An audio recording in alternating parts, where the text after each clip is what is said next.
ಎಲ್ಲರಿಗೂ ನಮಸ್ಕಾರ. ಬರೀ ಸೌಜನ್ಯ ಕೇಸ್ ಬಗ್ಗೆ ಮಾತಾಡ್ತೀನಿ. ಮಾತಾಡೋದನ್ನಕ್ಕಿಂತ ನನ್ನ ಮೈಂಡಲ್ಲಿ ಓಡ್ತಿರೋ ಕ್ವಶನೇ ಕೇಳ್ತಿದ್ದೀನಿ ನಾನು.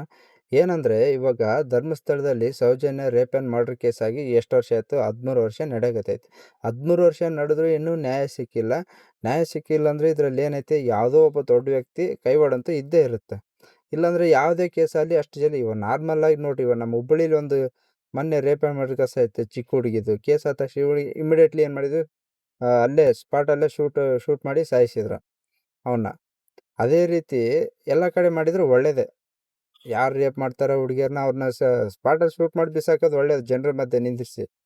ಇದನ್ನು ಇಷ್ಟು ವರ್ಷ ಬಿಟ್ಟಿದ್ದಾರೆ ಅಂದರೆ ಒಬ್ಬ ದೊಡ್ಡ ವ್ಯಕ್ತಿ ಕೈವಾಡಿರ್ಬೇಕು, ಇಲ್ಲ ಇದನ್ನ ಕೇಸ್ ಆಗಲಾರ್ದಂಗೆ ಇದು ಮಾಡ್ತಿರ್ಬೇಕು, ತಡಿತಿರ್ಬೇಕು.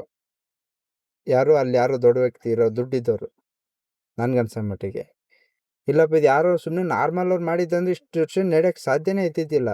ಇನ್ನೊಂದೇನಂದ್ರೆ, ಇವಾಗ ಧರ್ಮಸ್ಥಳ ಅಂದರೆ ಏನು, ಎಲ್ಲರೂ ಪುಣ್ಯಕ್ಷೇತ್ರ ಅಂತ ಕರಿತಾರೆ, ಹೌದಾ? ಎಷ್ಟೋ ಜನ ಹೋಗಿ, ನಾನು ಹೋಗಿ ಬಂದಿದ್ದೀನಿ, ಎಷ್ಟೋ ಜನ ಹೋಗಿದ್ದಾರೆ, ಮತ್ತು ಬೇರೆ ಸ್ಟೇಟಿಂದನೂ ಹೋಗ್ತಾರೆ ಅಂದಮೇಲೆ ಈಗ ಅಲ್ಲಿ ಮುಖ್ಯಸ್ಥಿರ್ತಾರೆ ನೋಡ್ರಿ. ಈ ಥರ ಒಂದು ಘಟನೆ ಆಯ್ತಂದ್ರೆ ಅವರೇ ಮುಂದೆ ನಿಂದಿರ್ಬೇಕಿದ್ರಲ್ಲಿ. ಅವರೇ ಮುಂದೆ ನಿಂತ್ಕೊಂಡು ಏನು ಮಾಡ್ಬೇಕಂದ್ರೆ, ನಮ್ಮೂರು ಹುಡುಗಿ, ನಮ್ಮ ಮನೆ ಹುಡುಗಿದು ಈ ಥರ ಯಾವುದೇ ಒಂದು ಪ್ರತಿಯೊಬ್ಬರಿಗಾದ್ರೂ ನಾನು ಬಿಡಲ್ಲ ಅಂತೇಳಿ ಇವ್ರೇನು ಮಾಡ್ಬೇಕು, ಈ ಕೇಸನ್ನು ಇನ್ನೂ ಇದು ಮಾಡ್ಬೇಕು. ಏನು ಮಾಡಬೇಕು, ತುಂಬ ಸೀರಿಯಸ್ ಆಗಿ ತಗೊಂಡು ಇದನ್ನು ನಡೆಸಿರ್ಬೇಕಿತ್ತು ಅವರು. ಅದ್ರ ಬಗ್ಗೆ ಅಂದರೆ ಅವ್ರು ಕೇರ್ ಮಾಡಿಲ್ಲ. ಬರ್ತಾರೆ, ಈ ರಾಜಕೀಯದವ್ರ ಥರ ಆಶ್ವಾಸನೆ ಕೊಡ್ತಾರೆ, ಹೋಗ್ತಾರೆ. ಅದೇ ಏನಾದರೂ ಇದು ನಾವು ಕೇಸು ನನಗೆ ಇದು ನಮಗೇನು ಪರಿಹಾರ ಸಿಗಲೇಬೇಕು, ಇದಕ್ಕೆ ನಮಗೆ ನ್ಯಾಯ ಸಿಗಲೇಬೇಕಂತ ಹೇಳಿದ್ರು ಅಂದ್ರೆ ಇಷ್ಟೊತ್ತಿಗೆಲ್ಲ ಸಿಕ್ಕಿರೋದು. ಅದು ಯಾರು ಇದನ್ನು ಕೇರ್ ಮಾಡಿಲ್ಲ. ಅಲ್ಲಿ ಜನಗಳಿಗಂತೂ ಏನು ಬುದ್ಧಿ ಐತಿಲ್ಲ, ನನಗಂತೂ ಗೊತ್ತಿಲ್ಲ ಏನು. ಅವ್ರೂ ಇದ್ರ ಬಗ್ಗೆ ಅಷ್ಟೊಂದು ಇದನ್ನ ಮಾಡಿಲ್ಲ, ಕೇರ್ ಮಾಡಿಲ್ಲ. ಒಂದು ಪೊಲೀಸರದಂತೂ ದೊಡ್ಡ ತಪ್ಪೈತೆ ನಾನು ನೋಡಿದ ಪ್ರಕಾರ. ಮತ್ತು ಇನ್ನೊಂದು, ಊರಿನ ಜನನೂ ಅಷ್ಟೊಂದು ಯಾರು ಬಿಡು ನಮ್ಮನೆ ಮಗಳ ಅನ್ನೋ ಥರ ಯಾರು ಇದು ಮಾಡಿಲ್ಲ, ಕೇರ್ ಮಾಡಿಲ್ಲ. ಅದಾದಮೇಲೆ ಅಲ್ಲಿ ಮುಖ್ಯಸ್ಥಂತರು ಹೇಳಲೇಬೇಡ, ಯಾಕಾರು ಅದೇನನ್ನೋದು ನನಗೂ ಗೊತ್ತಿಲ್ಲಪ್ಪ. ಅದಾದಮೇಲೆ ಇನ್ನೊಂದೇನೆಂದರೆ, ಅವ್ರ ಮನೆಯವ್ರು ಎಷ್ಟಂತ ಹೋರಾಡ್ತಾರೆ ಹೇಳ್ರಿ. ಈ ಥರ ಒಂದು ಕೇಸ್ ಹೋರಾಡ್ಬೇಕಂದ್ರೆ ಇಂಡಿಯಾದಾಗ ವಕೀಲರಂತರೂ ದುಡ್ಡಿಲ್ಲದೆ ಯಾವುದೇ ಕೆಲಸ ಮಾಡಲ್ಲ, ಅದಂತೂ ಗೊತ್ತೈತಿ. ಈ ಗೌರ್ಮೆಂಟ್ ವಕೀಲಗಳಿಗೂ ಅಷ್ಟೇ, ಪ್ರೈವೇಟರಂದ್ರೂ ಅಷ್ಟೇ, ದುಡ್ಡಿಲ್ಲದೆ ಯಾರೂ ಬರಲ್ಲ. ಅಂದರೆ ಇವರು ಒಂದು 3-4 ಜನ ಇದ್ರ ಬಗ್ಗೆ ಹೋರಾಡ್ತಿದಾರಂದ್ರೆ ಅವ್ರು ಗ್ರೇಟ್ ಅನ್ಕೋಬೇಕು ನಾವು. ಇನ್ನೊಂದೇನಂದ್ರೆ, ಇಷ್ಟು ವರ್ಷ ಬಿಟ್ಟಿದ್ದೇ ದೊಡ್ಡ ತಪ್ಪಂತ ನಾನು ಹೇಳೋದು.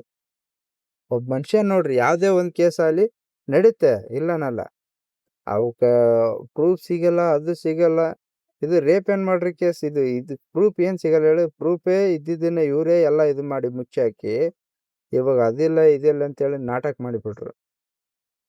ಇವಾಗ ಹಂಗೆಲ್ಲ. ಇವಾಗ ಪ್ರತಿಯೊಂದು ಹುಡುಗ ಆಯ್ತು, ಯಾರೇ ಅಲ್ಲಿ ಎದ್ದು ಕೇಳ್ತಾರೆ, ಯಾವನಿಗೂ ಮರ್ಯಾದೆ ಕೊಡೋಕ್ಕಲ್ಲ, ಎಲ್ಲ ಹೋಯ್ತು. ಒಂದು ನನ್ನ ಅನಿಸಿಕೆ ಏನಂದರೆ, ದೇವ್ರನ್ನ ದೇವ್ರ ಥರ ನೋಡ್ರಿ, ಮನುಷ್ಯರ ಥರ ನೋಡ್ರಿ. ಮನುಷ್ಯ ಯಾವುದೇ ಕಾರಣಕ್ಕೂ ದೇವ್ರಾಗಕ್ಕೆ ಸಾಧ್ಯ ಇಲ್ಲ.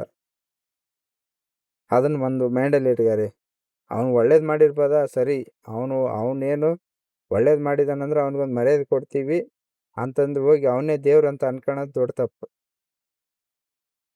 ಫಸ್ಟು ತಪ್ಪು ಮಾಡಿದಾನೆ ಯಾವನೇ ಅಲ್ಲಿ ಶಿಕ್ಷೆ ಆಗಲೇಬೇಕು. ಆಲಾರ್ದನೆ ಇಷ್ಟು ವರ್ಷ ಬಿಟ್ಟು ಕೇರ್ಲೆಸ್ ಮಾಡ್ತಾರೆ ಅಂದರೆ ಇದ್ರಲ್ಲಿ ಲೆಕ್ಕ ಹಾಕಿರಿ. ರಾಜಕೀಯರು ಎಲ್ಲರೂ ಇನ್ವಾಲ್ವ್ ಇದ್ದಾರೆ ಇದರಲ್ಲಿ. ಅವಾಗಿರೋ ಗೌರ್ಮೆಂಟು, ಅಲ್ಲಿರೋ ಪೊಲೀಸ್ ಸ್ಟೇಷನ್ದಾಗಿರೋ ಅಧಿಕಾರಿಗಳು, ಮತ್ತು ಇದನ್ನ ಯಾರು ಮಾಡಿದ್ದಾರೆ ದುಡ್ಡಿದ್ದರು ಅವರು, ಪ್ರತಿಯೊಬ್ಬರದು ಸಿಕ್ಕಾಪಟ್ಟೆ ಕೈವಾಡೈತಿ ಇದರಲ್ಲಿ. ಇದನ್ನ ಇಷ್ಟು ವರ್ಷ ಹೋಗ್ತಿದ್ದಾವಂದರೆ ನೋಡ್ರಿ, ಲೆಕ್ಕ ಹಾಕಿರಿ. ಇದ್ರ ಬಗ್ಗೆ ಮಾತಾಡಕತ್ತಿದ್ರೆ ಹಂಗೆ ಎಷ್ಟು ಟೆನ್ಷನ್ ಆಗುತ್ತೆ. ಅದೇ